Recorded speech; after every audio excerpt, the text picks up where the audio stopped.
Today on the GrandLAN video blog, Hellcat, Incognito, Marvel TV Galactus, and The Amazing Spider-Man.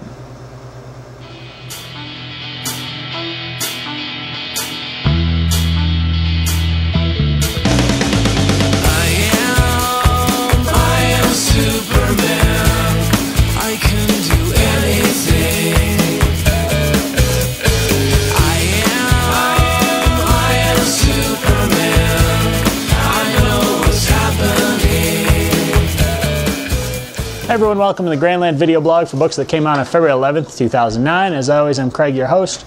It's kind of a small week. We only have 2 episodes, so we're going to talk about Marvel books in this one, and then the second one we're going to talk about a few DC and some indie books, one of them by request of one of our viewers. Let's start out with Patsy Walker Hellcat, number 5.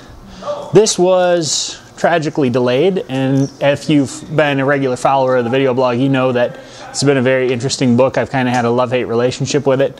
I'd like to say it wraps up very nicely. It is only $3, so you're looking at maybe 15 bucks, maybe less if you get a discount at your local comic store for buying all 5 of them. It's a nice little short 5-issue miniseries. Works very well.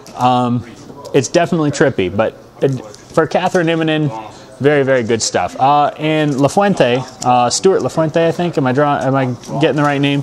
LaFuente is now the new artist on Ultimate Spider-Man when it relaunches after Ultimatum. So if you want to get a little preview of his art, it's a good place to check it out. It's kind of a little cartoony, but it's very interesting nonetheless. Definitely a good book. It paid off. Nice middle-of-the-road, solid book. Ultimately, at the end, the miniseries wrapped up pretty well. Next up, Incognito number 2. Brubaker and Phillips continue their great stuff. You know, Criminal's on hiatus just so we can have this story, and it does fit very much into that void that Criminal, by being on hiatus, has created. This fits that void perfectly. There's some nice twists here. It seems to go in a different direction than I really expected it to, but sometimes it's pleasant, and sometimes the other times I'm kind of finding myself going, I don't know. I'd kind of rather a Criminal run than this. But again, it's nice to see them kind of expand the genre and go out a little bit with this type of style. So it's interesting. Again, it'll be interesting to see where this ends up leading to. I'm not sure where it's going, but it'll be nice nonetheless. Still a high quality book by, you know, even a good Ed Brubaker. All right, you know, Ed Brubaker's worst books are still a lot better than most of, you know, what some writers do. So, next up, Marvel TV Galactus. This was originally an online series Frank Thierry wrote, and we have a kind of a no-name artist on this. It was published online through the digital comics idea. You know, it was the first chance that you get to read it, so you can sign up to the digital subscription service and do all of that. I don't think it's necessarily that big of a deal, and especially for $4. It does feature a reprint of Fantastic Four number 50, but again, nothing really to write home about here. You know, it's kind of a cute story. I've said it before plenty of times. DC does humor better than Marvel does. It's not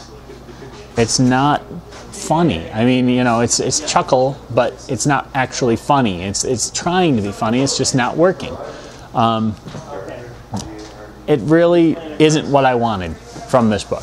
You know, if you're going to give me a Galactus book, or even a funny Galactus book, or, you know, the real world look at Galactus, there are plenty of other things you can do with it other than this. And this is just the easiest, lowest common denominator, low road, you know, jokes complete with fake ads. It didn't pay off for me, especially for $4, especially carrying a reprint behind it. It just didn't work. It's just not worth the money. You know, if you're really fiending for a reprint of Fantastic Four 50 and you want a funny Galactus story that might not be really funny, then yeah, this is for you. But other than that, you're not really missing anything by skipping out on this book. I know a lot of Galactus fans are going to think, man, you know, this would be a great book to read. No, it's not. And that's kind of why I was looking at it, because it was a Galactus book. Let's talk about a good book. Amazing Spider-Man. 586. I'm losing count, they're going so fast. After last week's thrilling revelation of Menace's identity, now we have Guggenheim and Kitson filling in. Kitson filling in for Ramita. Guggenheim's still on. We get kind of a straightforward explanation. It seems like it's just kind of like, hey, let's explain this as fast as we possibly can, you know, get it in there, and a lot of you know, expository dialogue from Menace. Again, I'm trying not to spoil it if you haven't watched it, or if you haven't read it, if you haven't figured out who it is. I'm trying not to spoil it, but overall, the only thing I really didn't like about this was the story behind the skin. You know, I think that for those of you who have read it and know the story about why Menace is gray skin, I just didn't think it was as good as it could have been. It could have just been a suit.